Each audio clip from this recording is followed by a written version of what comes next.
액션 let's go 저 건물을 찾으러 Assalamualaikum warahmatullahi wabarakatuh. Salam sejahtera bagi kita semua. Salam berkah dalam, Om Swastiastu, Namo Buddhaya, salam kebajikan. Sebelumnya, perkenalkan nama saya Agunda dari Prodi S1 Akuntansi. Saya Lina Noviana dari S1 Akuntansi. Saya Katarina Angelika Loyalitas dari Prodi S1 Akuntansi.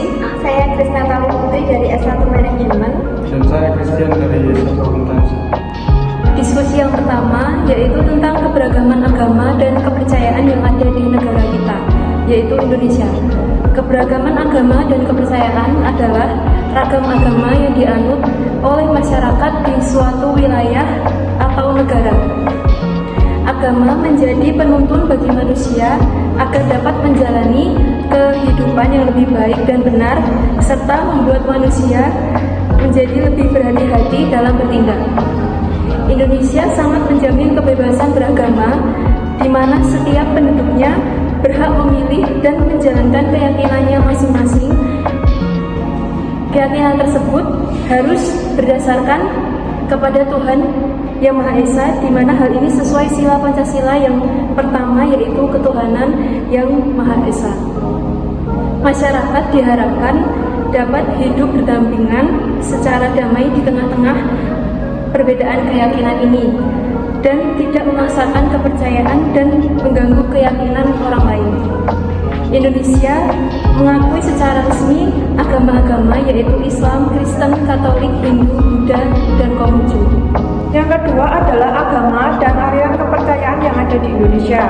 Di Indonesia terdapat beberapa aliran dan agama, antara lain Islam, Kristen, Katolik, Hindu, Buddha, dan Konghucu. Yang pertama adalah Islam. Islam adalah agama mayoritas di Indonesia.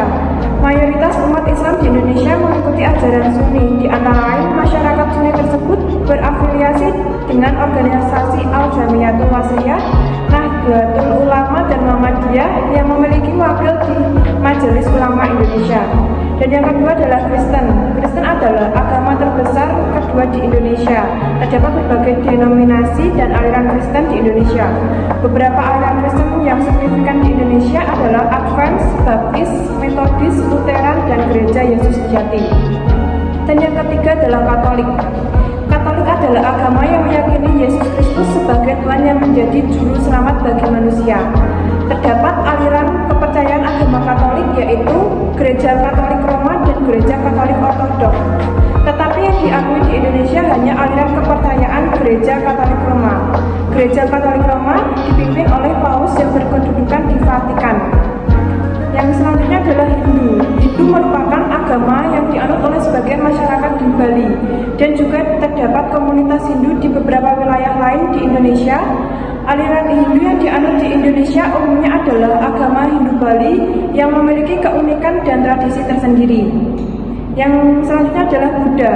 Buddha adalah terdapat komunitas Buddha di Indonesia, terutama di Pulau Jawa, Sumatera, dan Kalimantan. Penganut Buddha di Indonesia biasanya mengikuti ajaran Mahayana atau Theravada. Konghucu. Konghucu adalah salah satu agama tradisional di Indonesia. Penganut Konghucu mengikuti ajaran filsafat dan etika yang dianut oleh para leluhur. Yang ketiga, membahas tentang kekasan dari agama dan aliran kepercayaan. Yang pertama, agama Islam mempunyai kitab suci Al-Quran, hari raya Idul Fitri dan Idul Adha, tempat ibadah masjid, cara beribadah mengerjakan sholat 5 waktu yaitu subuh, zuhur, asar, maghrib, dan isya. Pemuka agamanya adalah ustadz. Yang kedua, Kristen mempunyai kitab suci Alkitab, hari raya Natal, Jumat Agung, Paskah, dan kenaikan Tuhan Yesus. Tempat ibadahnya di gereja. Cara beribadah dengan memuji Tuhan dan menaikkan syukur lewat pujian dan persembahan. Pemuka agamanya pendeta atau bisa disebut pastor muda. Yang ketiga, Katolik mempunyai kitab suci Alkitab juga. Hari raya sama dengan Kristen yaitu Natal, Jumat Agung, Paskah, dan kenaikan Tuhan Yesus. Tempat ibadahnya di gereja. Cara beribadahnya mengikuti Ekaristi atau misa di gereja. Pemuka agamanya Romo atau pastor. Yang keempat, Hindu, kitab suci Weda.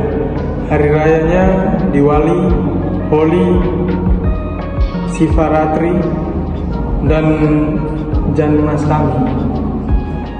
Tempat ibadah Pura. Cara beribadah dengan puja, meditasi yoga, upacara ritual, mengunjungi kuil. Pemuka agamanya Pandita Sulinggi Pinandita. Yang kelima ada Buddha, kitab sucinya Tripitaka. Hari rayanya Waisak. Tempat ibadah Vihara. Cara beribadahnya dilakukan meditasi yang hening, ajaran pemberian, persembahan, dan puji-pujian di depan patung.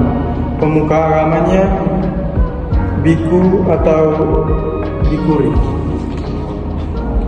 Yang keenam ada Konghucu, kitab sucinya Sisu Ujing. Hari raya Imlek. Tempat ibadah Kelenteng. Cara beribadah melakukan peribadatan menggunakan dupa meskipun itu bukan suatu kewajiban. Pemuka agama Haksu, Bungsu, Koasing, dan Tiangma. Yang keempat yaitu membahas tentang pesan dari kelompok kami yang berkaitan dengan moderasi dan toleransi beragama yang ada di Indonesia. Yaitu yang pertama, menghormati perbedaan. Pesan ini menekankan pentingnya menghargai dan menghormati keyakinan dan praktik agama orang lain, meskipun berbeda dengan keyakinan pribadi kita. Yang kedua, dialog dan pemahaman. Pesan ini mendorong dialog terbuka dan pengertian antara para pemeluk agama yang berbeda. Yang ketiga, penolakan terhadap kekerasan. Pesan ini menegaskan bahwa agama tidak boleh digunakan sebagai alasan untuk melakukan kekerasan atau diskriminasi terhadap orang lain. Yang keempat, yaitu kolaborasi dan kerjasama. Pesan ini mendorong kolaborasi dan kerjasama antara pemeluk agama yang berbeda dalam mempromosikan perdamaian, keadilan sosial, dan kemanusiaan. Yang kelima yaitu pendidikan dan kesadaran. Pesan ini menekankan pentingnya pendidikan dan kesadaran tentang keyakinan dan praktik agama yang berbeda. Pesan-pesan ini bertujuan untuk mempromosikan sikap terbuka, pengertian, dan menghormati kebebasan beragama setiap individu. Sekian video dari kami. Terima kasih.